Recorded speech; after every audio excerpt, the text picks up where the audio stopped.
Now let's begin our next chapter, that is force and pressure. अब पहला ही question जो आपके टेक्स्ट बुक में गिवन है, what is force?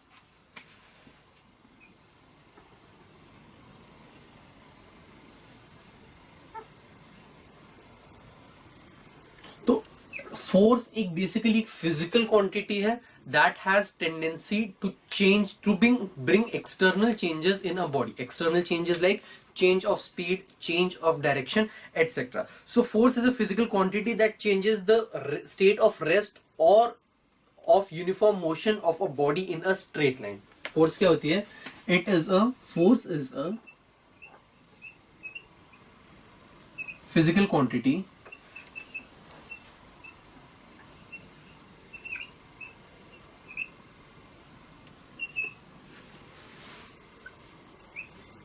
it has tendency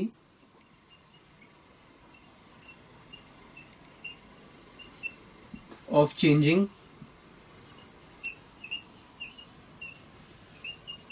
state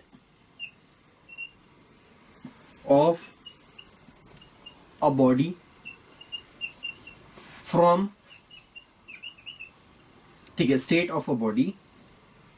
अब state कैसे चेंज कर सकते हैं? मतलब कि अगर रेस्ट पर है तो फोर्स उसको मोशन में लेके आ सकता है, and if a body is in motion force can bring that body into rest. It can bring a body at rest to motion and vice versa.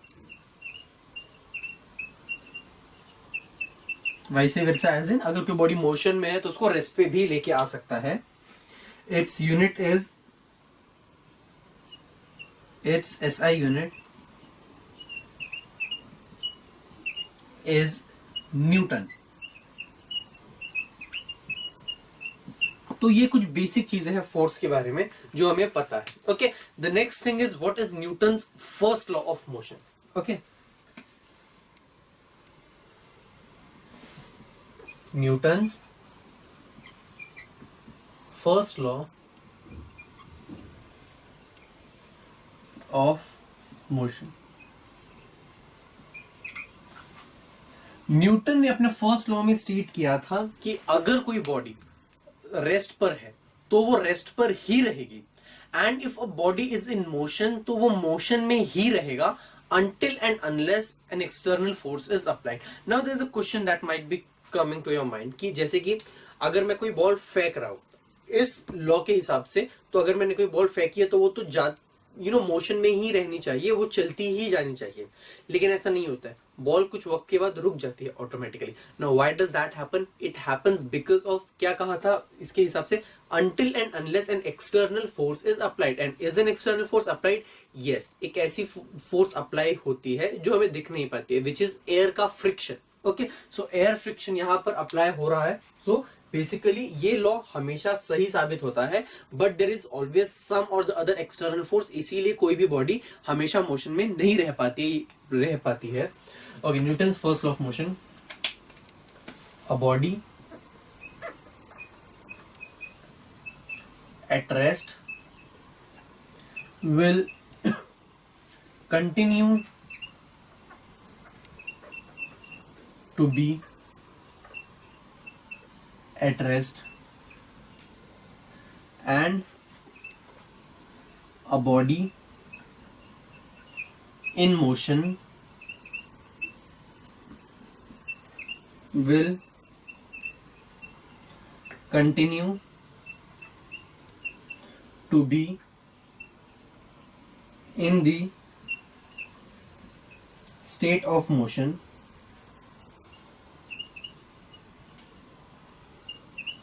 until and unless an external force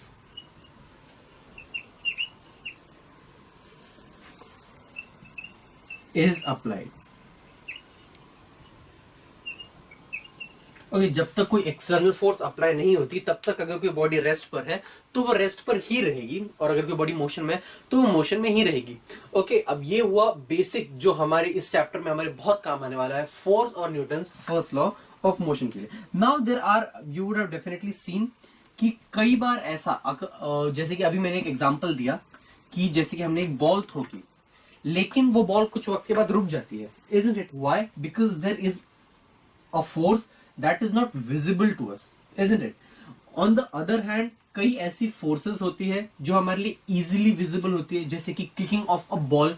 अगर मैं एक ball को kick करूंगा तो ball आगे की तरफ जाएगा, तो बॉल का जो स्टेट ऑफ रेस्ट है, बॉल रेस्ट पे थी, isn't it?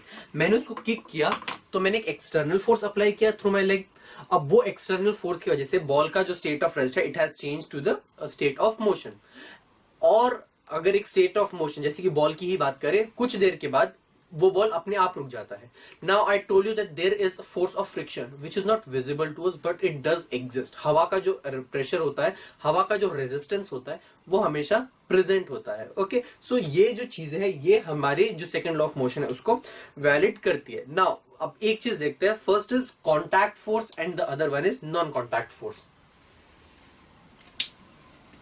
Now what is contact force?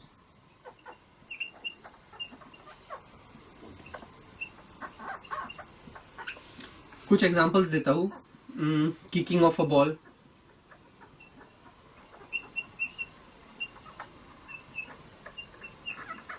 और pulling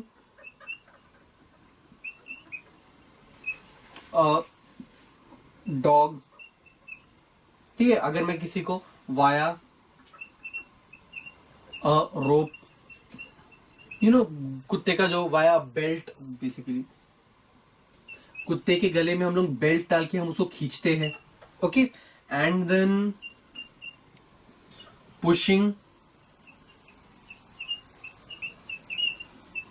a bike,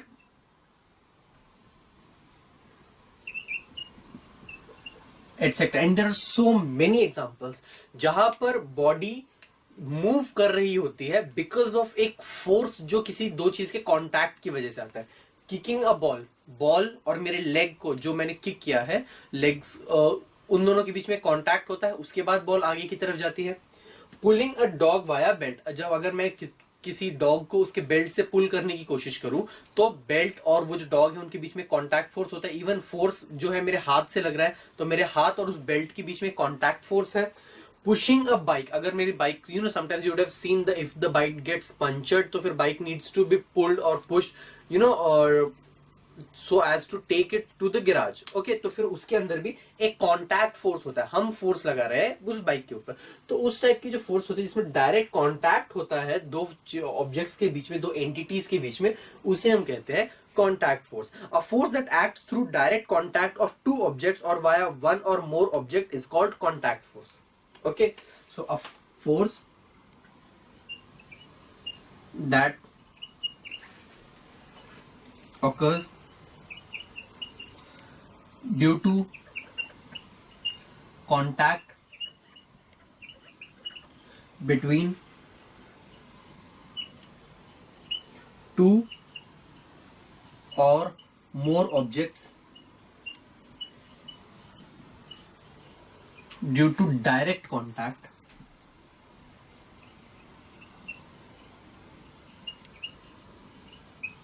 between two or more objects or via one object is called contact force, or via one object is called contact force. Now there is another force that is non-contact force.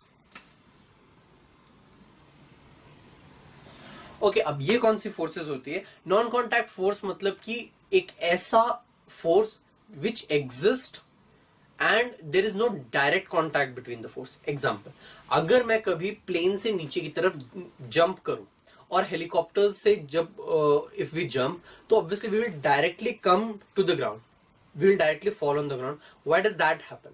It happens because of the force of gravitation, isn't it? Gravitational force exist करता है और वो gravitation पुल जो होता है वो किसी भी ऊपर की तरफ से नीचे की तरफ फ्री फॉल करने वाले ऑब्जेक्ट को अपनी तरफ खींचता है। अब ग्रेविटेशनल पुल एक ऐसा फोर्स है जो हमें दिखाई नहीं दे रहा है, isn't it? But it exist. And is there any direct contact between the person who's falling from the helicopter and the ground? No, कोई भी direct contact नहीं है, okay? लेकिन फिर भी ये exist कर रही है। Same way, अगर मैं मैग्नेट के आसपास कुछ मैग्नेटिक नीडल्स को रख लूं, okay, कुछ आयरन नेल्स को या ऐसी किसी चीज को, तो वो ऑटोमेटिकली मैग्नेट से पुल हो जाती है। ओके तो अब ये जो चीज है इसमें भी वो अपने आप कोई पुल हो गई उसकी तरफ, लेकिन कोई डायरेक्ट फोर्स था? नो।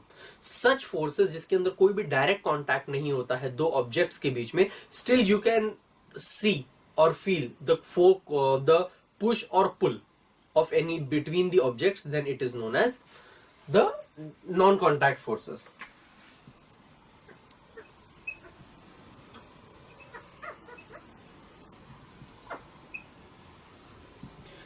अब non-contact forces के examples,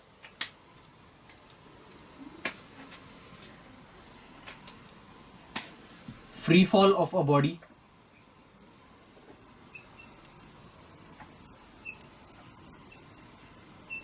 अब इसमें फोर्स कौन सी हुई? Gravitational,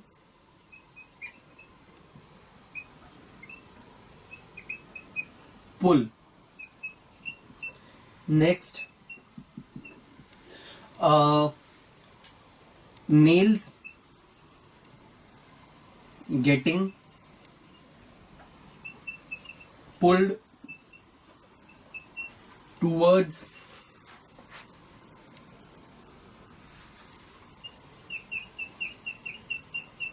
the magnet। अब इसमें कौन सी फोर्स हुई? Magnetic force.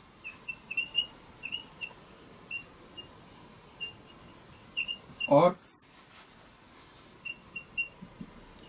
like poles of magnet repelling each other,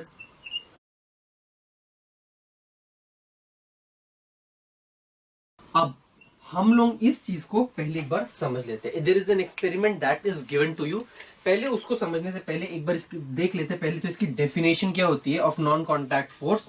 okay, non contact force is basically a force that acts between two objects even if two objects are not in contact. Okay, the force that acts between two objects even if there is no direct contact between them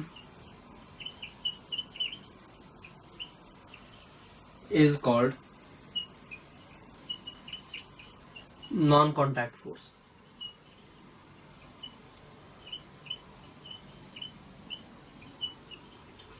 कि वो force जो दो या ज्यादा objects के बीच में होती है, even if there is no direct contact between the bodies या ऑब्जेक्ट्स, तो अब उसे हम कहते हैं नॉन कॉन्टैक्ट फोर्स। ओके, अब मैंने कहा कि इसके बेसिस पे हमको एक एक्सपेरिमेंट गिवन है।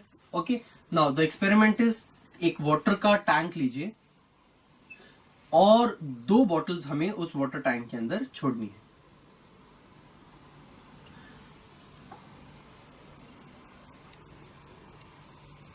ओके, अब उसके अंदर उन बॉटल्स के ऊपर हमें लगाना है magnet. Okay, now this is the water bottle, obviously ऊपर फ्लोट करनी चाहिए, so take some lighter bottles. Okay,